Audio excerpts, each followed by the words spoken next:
दोस्तों नमस्कार। आज की कहानी है पूस की रात, जो कि मुंशी प्रेमचंद की प्रसिद्ध कहानी है। चलिए कहानी शुरू करते हैं। हल्कू ने आकर स्त्री से कहा, सहना आया है, लाओ, जो रुपए रखे उसे दे दो, किसी तरह गला तो छूटे। मुन्नी झाड़ू लगा रही थी, पीछे फिरकर बोली, 3 ही तो रुपए हैं, दे दोगे तो कम्मल कहाँ से आवेगा। माघ फूस की रात हार में कैसे कटेगी, उससे कह दो फसल पर दे देंगे।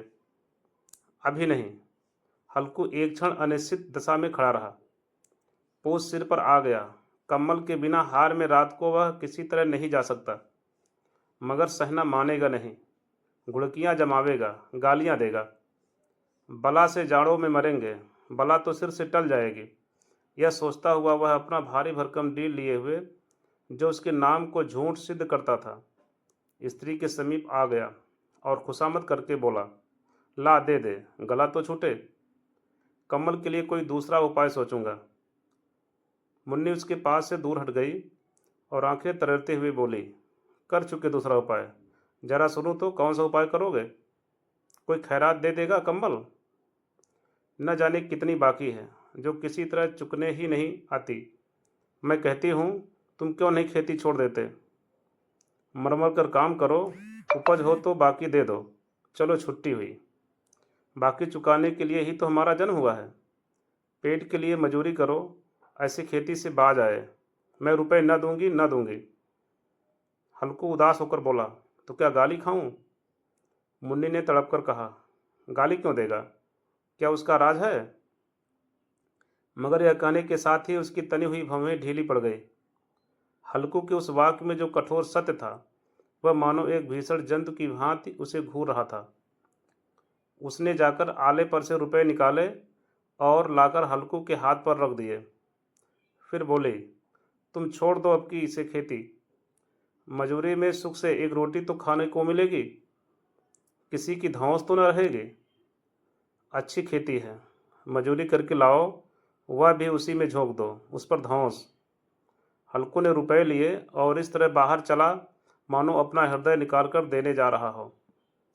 उसने मजूरी से एक एक पैसा काट कपट कर 3 रुपए कम्बल के लिए जमा किए थे। वह आज निकले जा रहे थे। एक एक पग के साथ उसका मस्तक अपनी दीनता के भार से दबा जा रहा था। पूस की अंधेरी रात, आकाश पर तारे भी ठिठुरते हुए मालूम होते थे।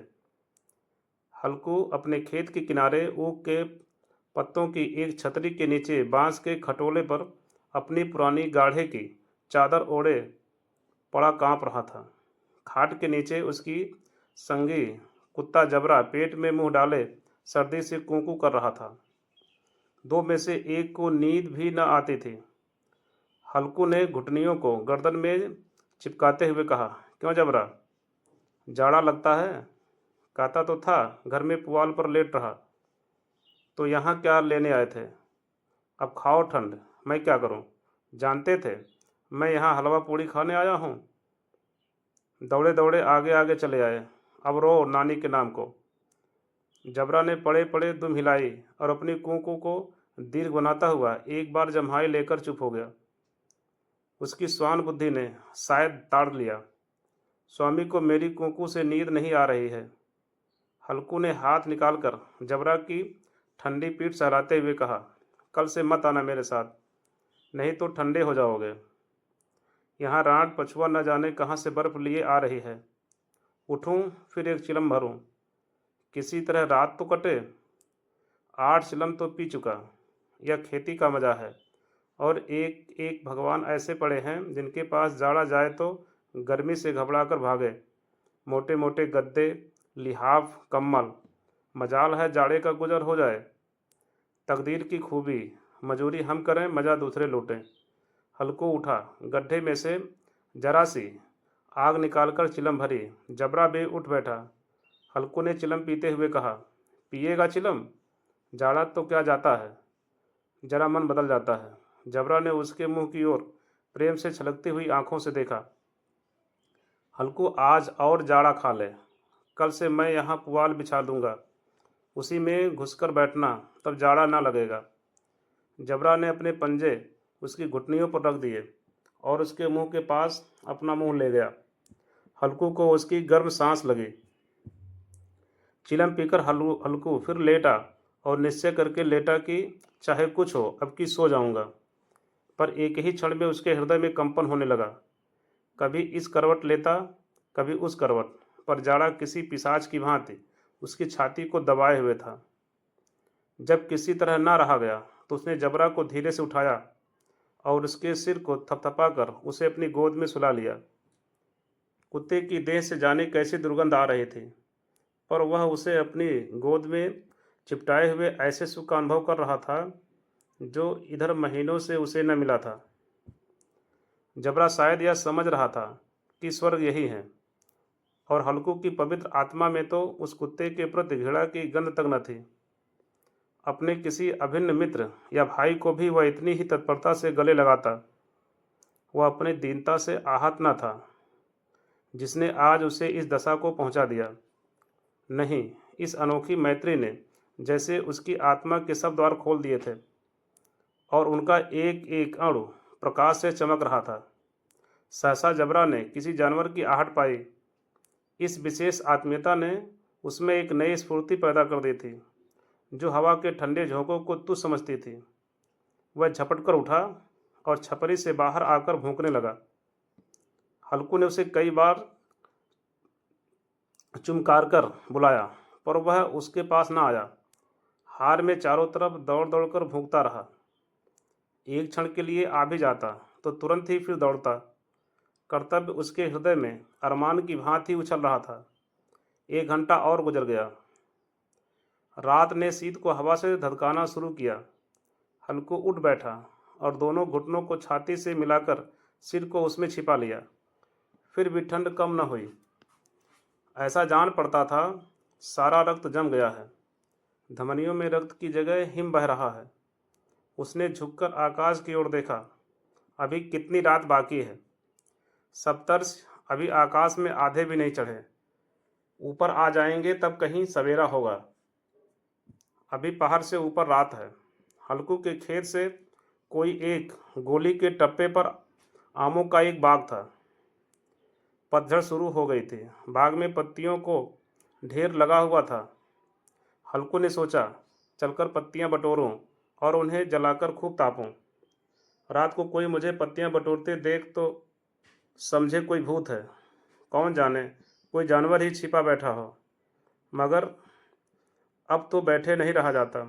उसने पास के अरहर के खेत में जाकर कई पौधे उखाड़ लिए और उनका एक झाड़ू बनाकर हाथ में सुलगता हुआ उपला लिए बगीचे की तरफ चला।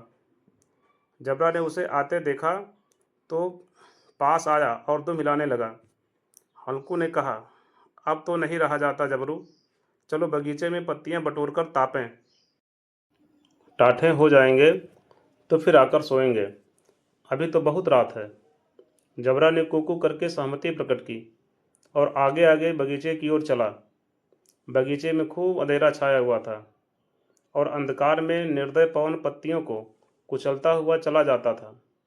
वृक्षों से ओस की बूंदें टप टप नीचे टपक रही थी। एकाएक एक झोंका मेहंदी के फूलों की खुशबू लिए हुए आया। हल्कू ने कहा, कैसी अच्छी महक आई जबरू, तुम्हारी नाक में भी तो सुगंध आ रही है। जबरा को कहीं जमीन पर एक हड्डी पड़ी मिल गई थी, उसे छिचोड़ रहा था। हल्कू ने आग जमीन पर रख दी और पत्तियां बटोरने लगा। जरा देर में पत्तियों का ढेर लग गया। हाथ ठिठुरे जाते थे, नंगे पांव गले जाते थे और वह पत्तियों का पहाड़ खड़ा कर रहा था। इसी अलाव में वह ठंड को जलाकर भस्म कर देगा। थोड़ी देर में अलाव जल उठा। उसकी लौ ऊपर वाले वृक्ष की पत्तियों को छू छू कर भागने लगे। उस अस्थिर प्रकाश में बगीचे के विशाल वृक्ष ऐसे मालूम होते थे मानो उस अथाह अंधकार को अपने सिरों पर संभाले हुए हों। अंधकार के उस अनंत सागर में यह प्रकाश एक नौका के समान हिलता मचलता हुआ जान पड़ता था। हल्कू अलाव के सामने बैठा आग ताप रहा था।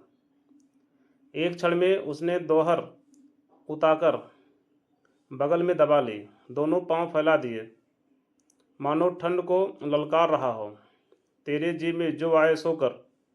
ठंड की असीम शक्ति पर विजय पाकर वह विजय गर्व को हृदय में छिपा न सकता था। उसने जबरा से कहा, क्यों जब्बर, अब ठंड नहीं लग रही है? जब्बर ने कोकू करके मानो कहा, अब क्या ठंड लगती होगी, पहले से यह उपाय न सूझा? नहीं, इतनी ठंड क्यों खाते? जब्बर ने पूंछ हिलाई। अच्छा आओ, इस अलाव को कूदकर पार करें, देखें कौन निकल जाता है। अगर जल गए बच्चा तो मैं दवा न करूँगा। जब्बर ने उस अग्निराज की ओर कातर नेत्रों से देखा। मुन्नी से कल न कह देना, नहीं तो लड़ाई होगी। यह कहता हुआ वह उछला और उस अलाव के ऊपर से साफ निकल गया। पैरों में जरा लपट लगी, पर वह कोई बात न थी। जबरा आग के गिर्द घूमकर उसके पास आ खड़ा हुआ। हल्को ने कहा, चलो चलो, इसकी सही नहीं है, ऊपर से कूद कर आओ।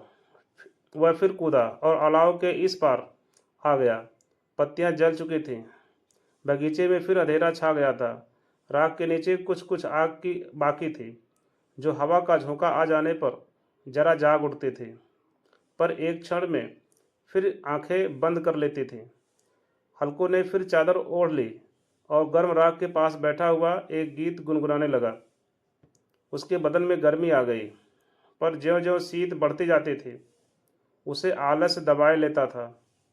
जबरा जोर से भूंक कर खेत की ओर भागा। हल्को को ऐसा मालूम हुआ कि जानवरों का एक झुंड खेत में आया है। शायद नील गायों का झुंड था। उनके कूदने दौड़ने की आवाज़ें साफ कान में आ रही थी। फिर ऐसा मालूम हुआ कि खेत में चर रही है। उनके चबाने की आवाज़ चर चर सुनाई देने लगी। उसने दिल में कहा, नहीं जबरा, कि होते कोई जानवर खेत में नहीं आ सकता, नोच ही डाले। मुझे भ्रम हो रहा है। कहाँ, अब तो कुछ नहीं सुनाई देता। मुझे भी कैसा धोखा हुआ। उसने जोर से आवाज़ लगाई, जबरा, जबरा। जबरा भूखता रहा, उसके पास ना आया। फिर खेत के चले जाने की आहट मिली। अब वह अपने को धोखा न दे सका। उसे अपनी जगह से हिलना जहर लग रहा था। कैसा दंदाया हुआ था। इस जाड़े पाले में खेत में जाना, जानवरों के पीछे दौड़ना असह्य जान पड़ा। वह अपनी जगह से न हिला। उसने जोर से आवाज़ लगाई, लिहो लिहो लिहो। जबरा फिर भूखा उठा। जानवर खेत में चर रहे थे। फसल तैयार है। कैसी अच्छी खेती थी, पर ये दुष्ट जानवर उसका सर्वनाश किए डालते हैं। हल्कू पक्का इरादा करके उठा और 2-3 कदम चला, पर एकाएक हवा का ऐसा ठंडा चुभने वाला बिच्छू के डंक का सा झोंका लगा कि वह फिर बुझते हुए अलाव के पास आ बैठा और राख को कुरेदकर अपनी ठंडी देह को गरमाने लगा। जबरा अपना गला फाड़ डालता था। नील गायें खेत का सफाया किए डालती थी और हल्कू गर्म राख के पास शांत बैठा हुआ था।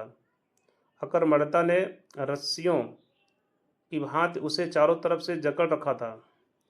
उसी राख के पास गर्म जमीन पर वह चादर ओढ़कर सो गया। सवेरे जब उसकी नींद खुली तब चारों तरफ धूप फैल गई थी और मुन्नी कह रही थी, क्या आज सोते ही रहोगे? तुम यहाँ आकर रम गए और उधर सारा खेत चौपट हो गया। हल्कू ने उठकर कहा, क्या तू खेत से होकर आ रही है?